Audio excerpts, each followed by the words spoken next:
Welcome to Golden Mastermind Seminars Radio with your host, Jeffrey Combs. Good afternoon, Jeffery Combs, President and founder of Golden Mastermind Seminars Incorporated. Good to see you in a relaxed body here, everyone, in a breathe, release, and let go day. No longer the mind-body connection to the events that shape the feelings. Just getting dialed in here, everyone. So I'm going to go ahead and let the Facebook Live populate, and then we will move into the inspirational portion of today's Facebook Live. On a breathe, release, and let go Tuesday. This is the last Tuesday of the year of our Lord, 2025, September. So good to be here with you. Jared Andre, you are first on today's Facebook Live, and my deep honor to have you with me here on Tuesday, Facebook Live. And it's appropriate that you are here with me because the call, as I'm getting buckled in here, my Facebook Live is called On the Psychology of Selling. Good to be here, every one of you, on Tuesday, Facebook Live. Topic is the psychology of selling. I'm going to cover content from old school CD sets right here. Psychology of closing. Thank you, Jared. Good to see you. Psychology of closing. Signature product of mine that I produced in 2005. This goes back to the day of cassettes or CDs. Originally a cassette series. My signature product, Psychology of Asking. I produced this in 2008. I sold over 10,000 units of that in my first year of the Psychology of Asking. It was interesting. I did a live call for a large real estate group back in the day in 2008. And I remember I did over 200 sales on the very first week on one group. And I would buy those by the thousand. So thank you, Jared. So we're going to cover the inner game of selling. Sales is a skill, and it's the highest paid profession in the world. And if you're not skilled at it, you will be an amateur. As you begin to master the skills of selling, then you are mastering your emotions. You're mastering the skill set of asking questions in sequence. You're able to provide a value proposition. You understand the inner game of selling. You're able to let people go who don't qualify for your time. You're able to breathe, release, and let go. And if you're a professional, you know how to set the sale. And you're in the question asking component of selling, there's small talk, fact finding, and rapport building. And as you become more and more skilled at selling, you will be able to command your fair share of the market. And if you're not good at selling, then you will end up sucking at selling. And if you suck at selling, you will not be in the profession. And that's what happens to many people, as they have so much anxiety, fight or flight, about the possibility, the proposition of selling, that they talk themselves out of it before they ever get into it. Now, the three of you that are on today's Facebook Live already, that's Jared, Alexis, and Joshua, you are all three in the process of becoming professionals, and your bank accounts are beginning to show it. A professional has a bank account that's in direct reflection with their skills at selling. And when you're skilled at selling, you are very skilled at being able to connect with people. And the connection in sales is what make or break the situation. It's important that you're able to attract a qualified buyer. So if you're cold calling, which I've done hundreds and thousands of times, can be an arduous process, although is a skill set that with repetition, experience, you can create some sales. The ideal situation is to be able to have clients and prospects come to you. I mean, that's the ideal situation, and that can be attained and accrued at some point in your career as you become more skilled and better at the psychology of selling.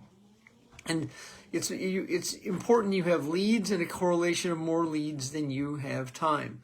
And ABC, A, always, be connecting, always be connecting. ABC, always be closing. It means you're asking for commitments, you're asking questions about the outcome, you're asking questions in a sequence, and you become a master asker. Now, for those of you that are my client, you have both these products in your back office. And what's interesting is many of my clients that hire me never listen to the content. So if you have this, if you're my coach and if you're my client, listen to this content. You have it in your back office on download. It is my signature product. and I was just looking. I have a whole folder on sales, and I had almost 50 calls that I've done on the psychology of selling and what the psychology of connecting, the psychology of asking, the psychology of closing. So when you begin this journey of sales, the first situation that you do is you commit to become a professional. I mean, you commit to that. Your first year of selling is your rookie year. And in your rookie year, there's a possibility that you'll encounter discouragement. You'll feel frustrated. You will feel challenged. Not everyone, but most people, you're more than likely you're not an overnight success. If you can manage to make it past that first year, and you're in your second year, third year, fourth year selling, you're becoming closer and closer to a professional because there's an inner game to it. And as you begin to understand the inner game of selling, you will start to see results show up more frequently. If you're a chronic avoider, a procrastinator, the profession will chew you up. You can't ever become a professional at selling if you're not in the repetition and experience of it. Over the weekend, I left over 100 messages, and of those 100 messages, now these are people that were my former coaching clients. This isn't just some cold call list. This is a warm list of people who I coached between 2017 and 2024. I left over 100 messages, and I had 2 callbacks. I mean, that will show you, now my message is effective, I'm good at leaving a message, and that's a 2% callback rate. I mean, that just shows you that wasn't that effective, but it still was leads. Now, here's another situation. I've been calling these old coaching leads for 5 weeks now, and I have closed 8 sales. Now, that's 8 sales I wouldn't have had if I wasn't creative. And so that means in sales, it's important that you have more leads than you have time. And when you have leads, you have an opportunity to close a sale. If you have no leads, then that will lead you not to the land of promise, but to the land of disappointment. And so there's a correlation between leads, time, production, and results. And the more skills that you become at understanding the inner game of selling, that means that there's an energy that you begin to live in, that you understand the dialogue of the communication of selling. You understand the prospect. Prospects are predictable. They lie to us. Prospects are pathological liars. They will tell you they're going to get back to us. Mr. Jeff Cregan just joined us. Jeff is a top-tier professional real estate professional in South Florida. So all of you that are in South Florida, follow Jeff Cregan, follow his page, or any of you follow him. He's a top-tier professional in real estate. And Jeff, there's some exceptional men and women on here. There's Joshua, there's Jared, and there's Alexis, and there's Tomas. All of you are sales professionals, and thank you for being here. Jeff sells big ticket real estate, and he earned that by the repetition, experience, being in the right market, and then learning the skills of attracting the clients that will buy 7-figure properties. I coach a woman in Kauai, Hawaii, has a very, very small inventory. Her name is Susie. Her son Gavin was a top-tier professional surfer for well over 10 years. Back in the 2000s, between 2000 and 2010, Gavin was on the cover of Surf Magazine, multiple magazines. I was also his coach when he was at the top of his profession. And he went on to, I need to get out of Canada. That's Rachel. Yes, you do. So I understand that. So it's my client, Susie. She has sold 3 8-figure properties on the island of Kauai. Now, it's a very small inventory island that doesn't have a lot of properties come up, and seldom is there anything under $1 million. That would be a shack on the beach or near the beach would be $1 million in that area. That's also where Jurassic Park is, and she knows people that have sold that property before. I believe it's a 40-acre parcel worth multiple millions. Dr. Rachel, good to see you this afternoon. Rachel said she requires it out of Canada. Yes, I definitely understand that. And you don't have to sell yourself on that. You're well on your way to accomplishing that clearly defined goal about the outcome you seek to create. So when selling, you're either a professional or an amateur. That's where you begin. And you become very skilled at the communication of sales. Sales is a value proposition. You have a product, a benefit, and a feature, and you're going to bring that from over here to right here to the customer, the consumer, and you're going to ask them if they see the value. You're going to ask them why they want to buy the product. You're going to ask them what their price point is. You're going to ask them what their credit is. You're going to ask them if you have what they're looking for. You're going to fact find, rapport build, and small talk with the prospects, and what you're looking for is a qualified buyer. If you're not speaking to a qualified buyer, what you're having is a GOFC. GOFC, that is the acronym, good old-fashioned chat, and that's not what you're in business for. You can have a GOFC outside of your dedicated blocks of time to selling, and you can have that's chit-chat, small talk. But when you're selling, you're going to use a combination of small talk, fact-finding, and rapport building.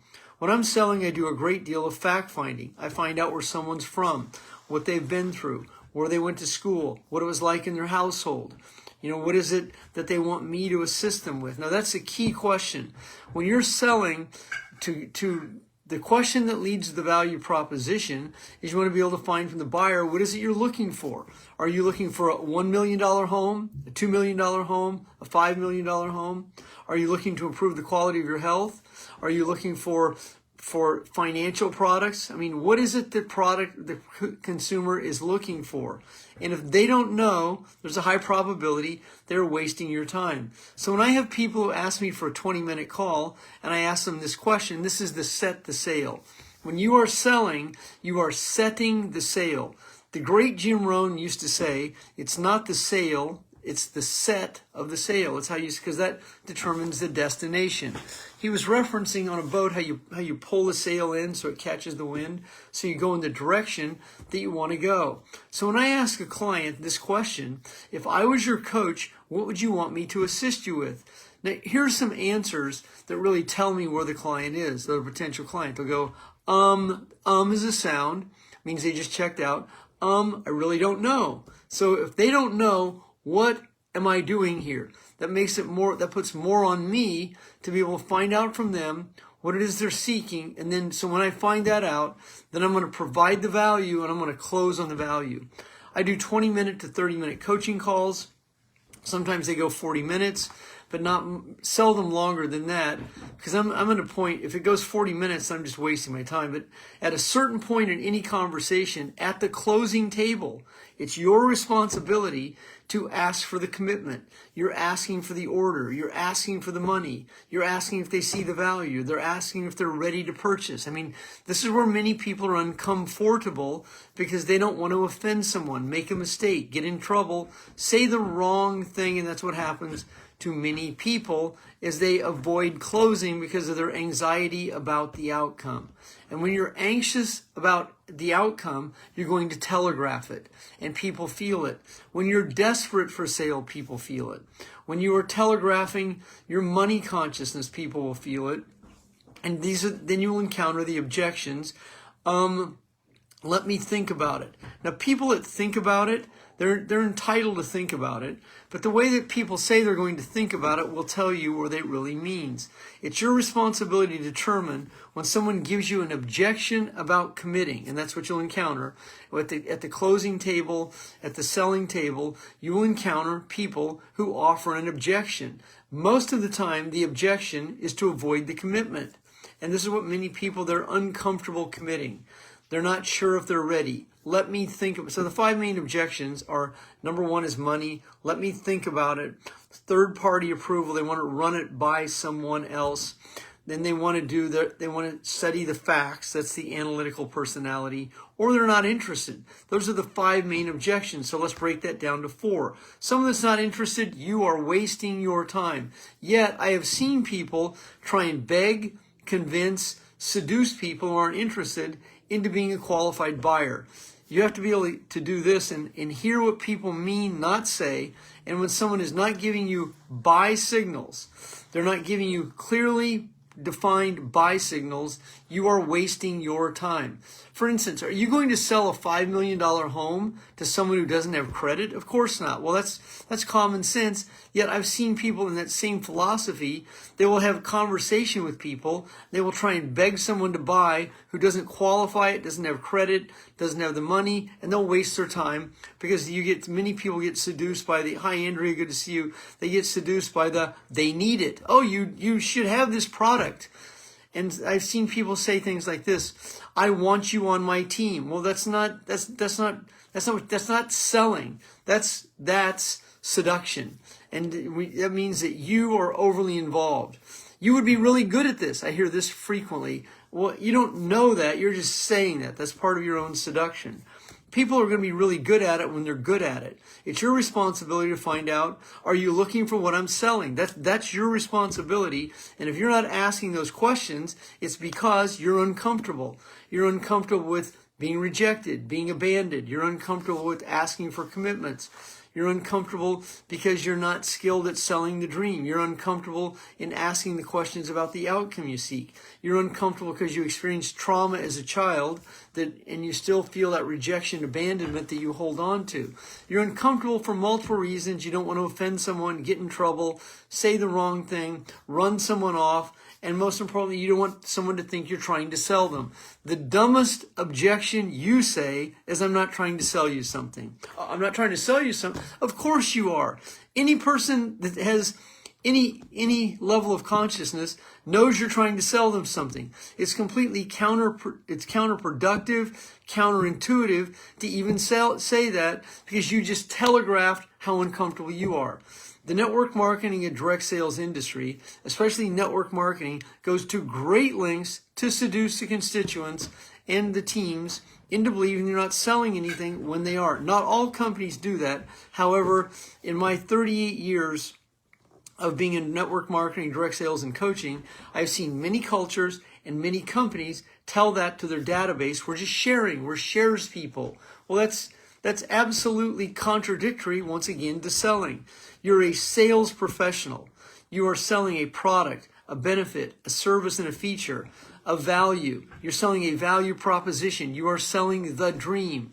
You're selling the outcome. You're selling the good life. I mean, that's what you're selling. Jim Rohn was famous for asking this one question. I mean, he was famous for many quotes. One of his most famous quotes was, "What constitutes a good life? What constitutes the good life?" I mean, I heard Jim Rohn ask that the 5 times I shared the stage with him, and then the other times I saw him on VHS back in the day and other videos. He would ask that, "What constitutes the good life?" I mean, that's so. Why are you looking for a way to start a business from your home? Why are you looking for a way to create extra income? You're asking why questions. This is thought-provoking. You're asking people questions about their future, about their dreams, about their opportunity. What you're providing is a vehicle for people. You're providing a structure. You're providing a system. You're providing a situation for people to live the good life. And why do you want to live on the water? So when you're selling beautiful properties, I mean, that paints a picture. I mean, it paints the picture itself. And this is why in real estate, when people go online, they can get intoxicated, especially when the house is staged, the pictures are beautiful, there's aerial shots, there's over-the-head shots of it.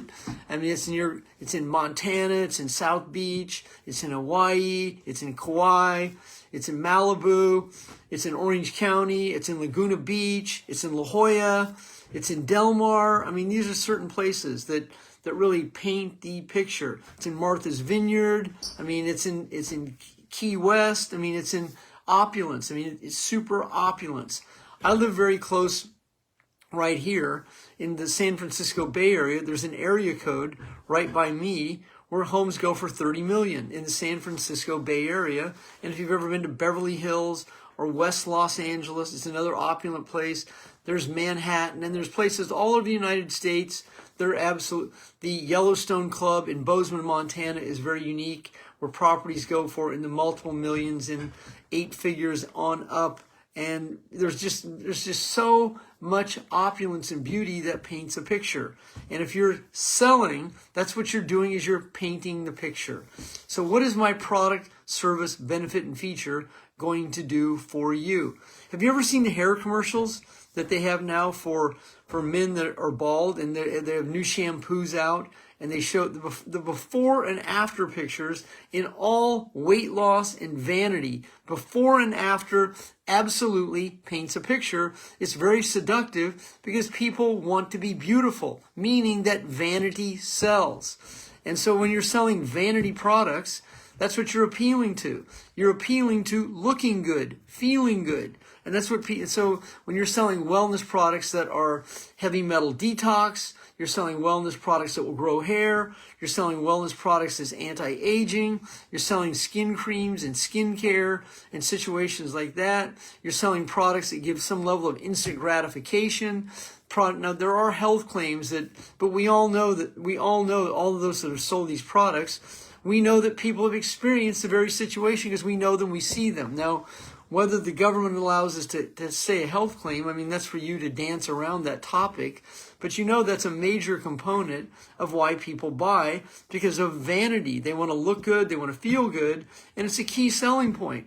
It's the same situation when you're selling a house, or when you're selling insurance. You're insuring. That's what you're doing. You're insuring a good life. You're insuring someone that the money will be there for them. With your loved ones. I mean, your loved ones is a key component it's a major part of the seduction. So when you're selling you're also learning persuasion mastery skills. When you buy my product, when you purchase our product, when you come aboard, so there's a level that you begin to suggest sell in a skill set. NLP, neuro-linguistic programming, is a technology of persuasion. I started studying NLP in the late 80s. Richard Bandler and John Grinder, two men from New Jersey who pioneered neuro-linguistic programming. For those of you who are not familiar with it, their first book was called Frogs into Princes, which I have. Josh Waxman also has that book. And then their second book was called The Structure of Magic. I highly recommend that you buy those two books. And once again, Frogs into Princes, that was book number 1 in 1981, and The Structure of Magic came around 1983 and 84, and that's called neuro-linguistic programming. And John Laval, who's one of the top NLP practitioners, used to be in my downline in 1997, and he wrote a book with Richard Bandler, called Persuasion Engineering. It's right there in my back shelf, autographed, and he was in my team in 1997 and 1998, back in the day. So I'm covering today content that will take you down the rabbit hole of selling. Sales is the highest paid profession in the world. There isn't any other profession that will reward you the way that you can in selling. I have one client this year alone. She has 3 $100,000 bonus checks. Not a residual income, but in her company, she had 3 $100,000 bonus checks in sales. She's a mother of 2. That could be your story. There are those of you on today's Facebook Live, you've experienced $30,000, $40,000, $50,000 months in your career. Some of you have had a 7-figure year in your career. I mean, some of you are so skilled at selling that it went from being a hobby to a profession to a livelihood. Sales is the highest paid profession in the world. And when you own a corporation, I own a California S corporation, Golden Mastermind Seminars Incorporated. Today was payroll day for me. I mean, October 15th is tax day for me. I own a real business. We sell and we market all day long. We provide service and we provide value. We have an online presence. We have a social media presence. We're on multiple social media sites. And we also are tremendous at our service and our value proposition. And that's all part of selling. You're selling the dream, you're selling the service, you're selling the value, and most importantly, you are selling yourself. Now, this becomes a great contradiction when you don't feel you're good enough. Then you're in a mixed message. And this is why letting go is one of the most important skills that you will ever master when it comes to your emotional state in higher consciousness. In healing and recovery and letting go, and in the quantum field, all of that requires being able to sell yourself that you are good enough. You want to be your best sales professional at being able to persuade yourself that you are good enough so that you begin to transmute those feelings into the laws that govern money and the laws that govern connection. And as you become more and more skilled at that, you will begin to attract to your reality at a much higher level of frequency people who believe what you believe. Jeffery Combs, President and Founder, Golden Mastermind Seminars Incorporated. If you're on today's Facebook Live and you're watching this replay later, or you're watching it right now and you'd like to speak to me about my one-on-one coaching, feel free to send me a Facebook message. I would be honored to speak to you. Breathe, release, and let go in a relaxed body. Good day, everyone.